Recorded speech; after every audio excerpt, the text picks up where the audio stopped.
Alright, this is the hollow block, and the hollow block is a little bit different because really all we're doing is copying the top view and front view, which is already drawn, and I'm going to make you put that 45-degree angle line to get the third view over in the right side. So at this point we're basically using the measurements that are on the piece already, and we are going to redraw these two pieces. So the overall size of the part is 3 3/4 by 1 1/4. So I'm going to start off by drawing a box that big. 3 3/4 by 1 1/4. And then after I get the box, I'm going to start getting my 1/2 inch lines on each side after that. So let me go ahead and put in my final box here.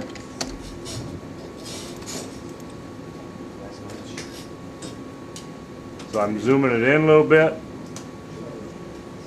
So at this point I'm going to go ahead and draw a line from the midpoint to the midpoint. If my midpoint button does not show up, I have to right click on O-Snap, go to settings, turn my midpoint button on, hit OK. I'm going to go modify offset. I'm going to offset it up 1/4 inch. A quarter that way, and a quarter that way will give me my 1/2 inch flat. From this angle right here, I'm going to go at a shift comma. I'm waiting for it to show up, shift comma. The angle of 45. I'm just going to move my mouse to hit the 45 now.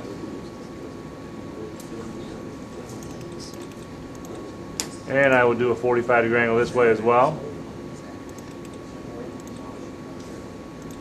I'm going to go ahead and trim it out.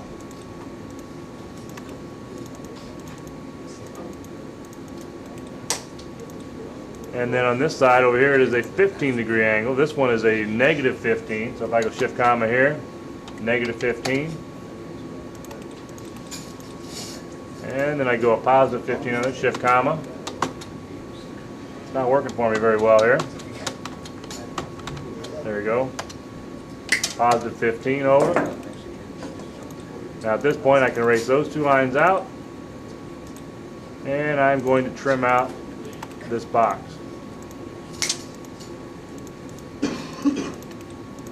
I've got the overall size and shape of my hollow. Now it says I can come over 3/4 inch to get the center point of this circle, and the radius of that circle is 0.188. So I'm going to go from that midpoint, I'm going to come over 0.75. And I'm going to draw a circle from that center point at 0.188. I've got to find out the measurement from center point to center point, and the center point to center point measurement is 2 inches. So I'm going to draw another line over at 2. Redraw my circle here.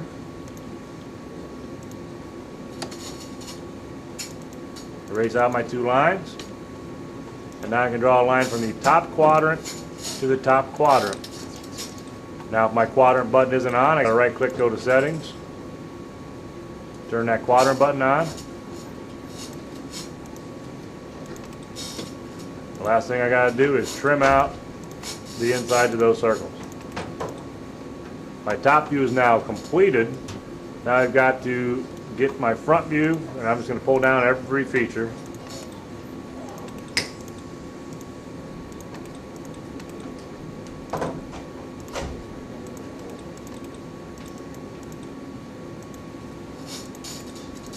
And draw a horizontal line wherever I want it at.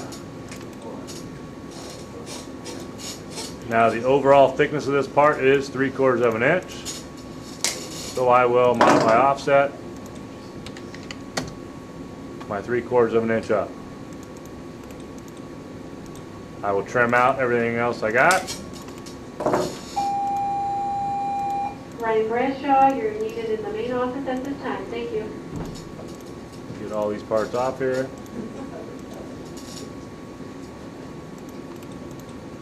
Now I do have some hidden lines that need to be from that back quadrant down and this front quadrant down.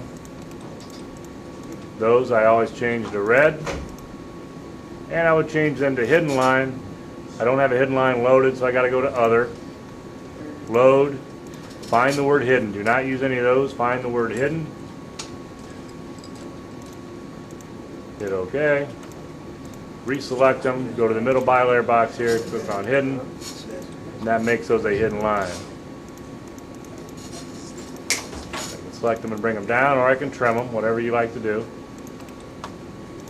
Now that is the exact copy of what we had on our drawing. Now to get the right side view, the whole point of this is making you draw this 45-degree angle so I can transfer my features from one to the other.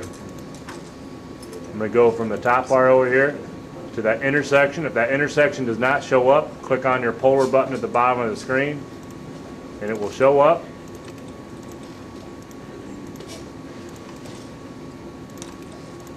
Transfer them to the right,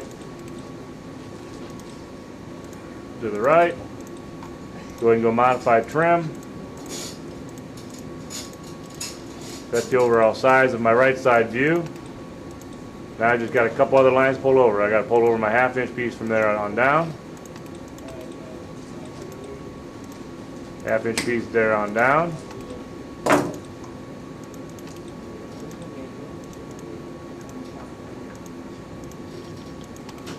Now just like on this side, I've had the two hidden lines. I've got a hidden line and a hidden line there. So when I select on my top quadrant to the intersection and down,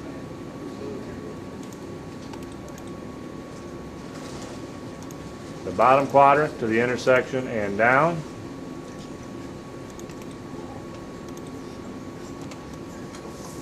and I will trim out, modify trim, trim that piece out, erase those.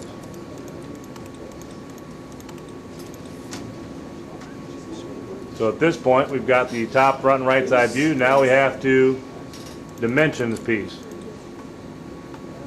The first thing I want to do is actually shrink down my dimension size. You don't have to do this,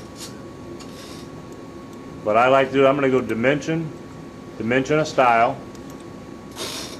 I'm going to modify a style, and I'm going to find the text tab, and the text height right now is 0.18. I want to change it to 0.1. Hit enter. OK. You got to hit the set current button and close it. All that does is when I go to my overall dimensions here, I've got my overall length, just makes them a little bit smaller, my overall height, and my overall width, my length. Those are the three that have to be on every drawing right there. Now, so I know what I have to actually dimension. If we just go back to the drawing, if I have every one of these dimensions are on this piece, on my drawing, then I know I'm okay. If I have them in the exact same spot, I know that I am okay. So let's just go ahead and start to do this. Dimension a linear, set from there over. Talked about this 1/2 inch one. Could probably be assumed that 1/2 inch one is there, but I'm going to go from that point to my center point down, center point to center point down.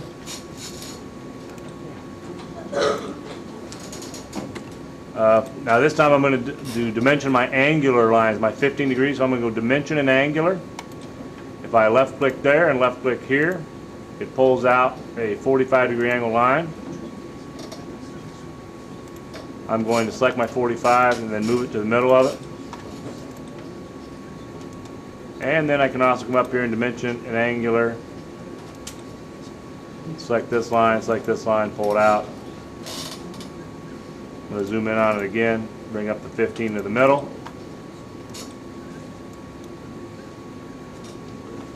And let's just see if I'm missing anything, which I don't believe I am.